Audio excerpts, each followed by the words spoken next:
அப்படி திரண்டால் மட்டும்தான் உங்களுக்கான உரிமை கிடைக்கும். ஏன் ஒரு விஷயத்தை சொல்கிறேன். தமிழகத்திலே இருக்கின்ற அனைத்து தொழிற்சங்கங்கள் இருக்கிறது, பல்வேறு தொழில்கள் இருக்கிறது.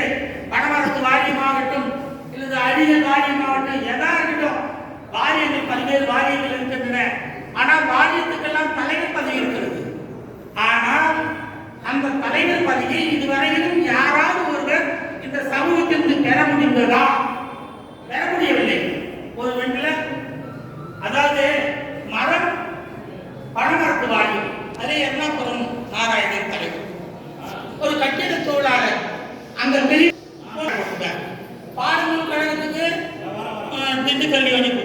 அப்ப இந்த முடிவெற்ற எனக்கு சொல்ல ஏன் நாளைக்கு கொடுத்துருங்க. எத்தனை திமுக ஆதரவாளர் பெரியோட அவங்க கொடுங்க, ஏன் கொடுக்க மாட்டேங்க? அப்ப இந்த சமூகத்தில் அவங்க தலைவராக இருக்கிற அளவுக்கு தகுதி இல்லைன்னு நினைச்சிட்டியா? இந்த நாட்டையே ஆட்சி ஆளக்கூடிய அதிகாரம் படைத்தவர்கள் நாங்கள். இந்த இந்திய திருநாட்டிலே 300 ஆண்டுகள் கட்டி போட்டு இருந்தால் எங்க நாவினை எனக்கு மருத்துவம் என்னைக்கு எங்களை தொழிலாளி ஆக்கி, சங்கமாக்கி, சங்கி வங்கி ஆக்கி எங்க வீரத்தை விலை போக வச்சுட்டீங்க. அப்படிப்பட்ட இடம் உனக்கு கேள்வி கேட்க வேண்டும் என்றால் கேள்வி கேட்டால் தெரியும் உன் வீரம் எவ்வளவு இருக்கிறது.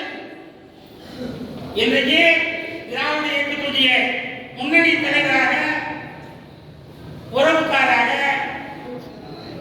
அதாவது பாராளுமன்ற உறுப்பினராக இப்போது இருந்து கொண்டிருக்கின்ற சகோதரர் தயாநிதி மாறன் அவர்கள்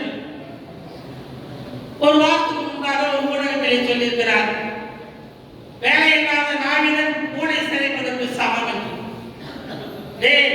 பூனை பிடிச்ச நாய யாரை பார்த்து சொல்ற? நாங்க ஒரே ஒரு விஷயத்தை மட்டும் பதிவு பண்ற, தமிழ்நாட்டில் எல்லா சாதிக்கும் சாதிக்கான கட்டமைப்பு இருக்கு. என் சமூகத்துக்கு மட்டும்தான் தொழிலுக்கு மட்டும் கட்டமைப்பு இருக்கு, சாதிக்கான கட்டமைப்பு இல்லை. ஆனா அந்த சாதிக்கான கட்டமைப்பு இருந்தால் என்னால நீ பேசிக்க முடியாது. உன் நாவரத்து இருக்கும். எங்கெல்லாம் ஊர் புறா சாதி பேரும் அப்பனையும் மாமனியும், ஆனா கடைசியில பாதிக்கப்படுறதும் நாங்க உதவாங்க நாய உழைக்கிறதும் இந்திய எவாப்பட்டு சொல் நாங்க போடுற எச்சல காசு. இன்னைக்கு அது ஒரு விஷயமா தெளிவா சொல்றேன். இந்த 40 லட்சம் பேரும் 39 லட்சம் பேராவது தொடர்ந்து திராவிட இயக்கத்துக்கு வாக்களிப்பான். ஏன்? அந்த சமூகம் நம்புது. ஆனா எந்த இடத்திலாவது அவன் இந்த சமூகத்தை ஒரு இடத்திலேயாவது பாதுகாப்பு கொடுத்திருக்காங்க. உலகத்தையே ஆட்சி படைக்கக்கூடிய அதிகாரம் படைப்பவன் தான் தொழிலாளி. இந்த கட்சி வேறே தொழிலாளர் கட்சி. உலகத்திலே அதிக நாட்கள், அதிக ஆண்டு உலகத்தை ஆட்சி படைத்த நாடு இங்கிலாந்து.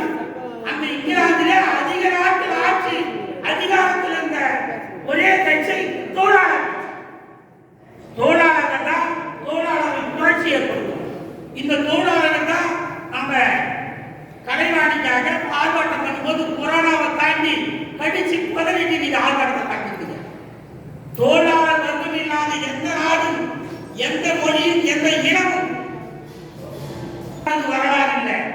அரசு ஊழியர்னா அவன் தொழிலாளி தான், எம்எல்ஏ இருந்தாலும் தொழிலாளி தான், மந்திரியா இருந்தாலும் தொழிலாளி தான்.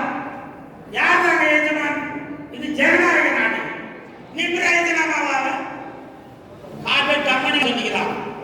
அப்பேற்பட்ட இந்த இனம் ஒட்டுமொத்தமாக திராவிட இயக்கத்துக்கு வாக்களித்த காரணத்தினால் இன்னைக்கு ஏச்சு பேச்சுக்கு ஆளாகிறார். இதை எழுதி கேட்கக்கூட நாடு இல்லாத இனமாக எங்க இனம் இருக்கிறது.